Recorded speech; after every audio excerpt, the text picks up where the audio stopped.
பீர்த்தங்காய் கூட்டு எப்படி செய்வது பார்த்துலாமா? ஒரு பெரிய பீர்த்தங்காய் தான் அது. நான் பாதி தான் எடுத்துக்கிட்டேன். 100 பச்சைப்பருப்பு கழுவி போட்டுக்கலாம். கொஞ்சம் மஞ்சள் பொடி போட்டுக்கலாம். பருப்பு கழுவி வேக வச்சுக்கலாம். 2 டம்ளர் தண்ணி ஊற்றிக்கலாம். கொஞ்சம் மஞ்சள் பொடி போட்டுக்கலாம். அப்படி சிம்லேயே வச்சிடலாம். பருப்பு வேகட்டும்.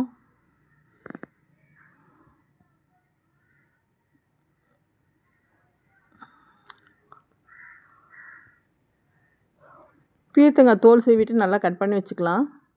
கொஞ்சம் வெங்காயம், ஒரு பாதி வெங்காயம் போட்டால் போதும். கொஞ்சோண்டு தக்காளி குட்டி குட்டியாக கட் பண்ணி போட்டுக்கலாம். இப்போ பீர்த்தங்காயும் கட் பண்ணதை போட்டுக்கலாம். அப்படியே கலரி விட்டுடலாம். தேவையான உப்பு போட்டுடலாம்.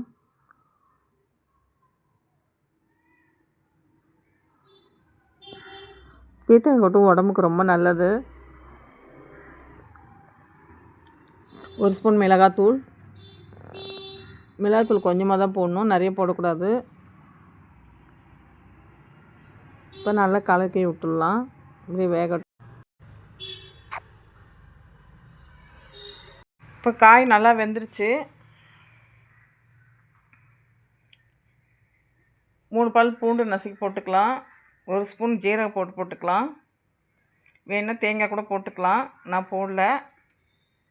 இங்கே விருப்பம்தான், வேணுன்னா போட்டுக்கலாம். இப்போ கூட்டை தாளிச்சாச்சு.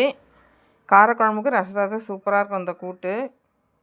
நீங்களே ட்ரை பண்ணி பாருங்கள். இந்த வீடியோ உங்களுக்கு பிடிச்சிருந்தால் லைக் பண்ணுங்கள், சப்ஸ்கிரைப் பண்ணுங்கள், கமெண்ட் பண்ணுங்கள், ஷேர் பண்ணுங்கள்.